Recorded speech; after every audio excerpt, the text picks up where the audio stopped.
Hi, in this slide I've borrowed yet another slide from through Google Images. Type in force field diagram and you'll see all kinds of scenarios there.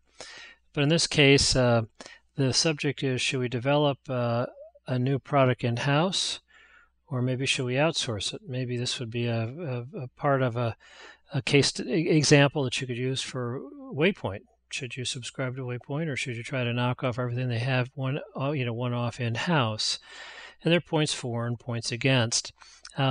Notice that the length of the line right here shows how the weighting. So we could have four things, but they're not all equally 25%. Looks like it's about, I don't know, 45%, and this one looks like it's about maybe 10% of the weighting. So you can do that.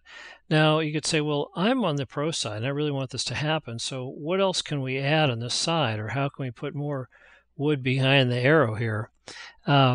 As opposed to, well, over here, reduces flexibility. Tell me more about that. Why, how, who, and sort of listen to the emotions and listen to the unspoken assumptions that are guiding the thinking, and name and claim the emotions and the assumptions behind it. And these are the ones that have to be named, owned, and diffused, not by denying them, but often by saying it's not either or. It can be and both. You still will have a place in the team.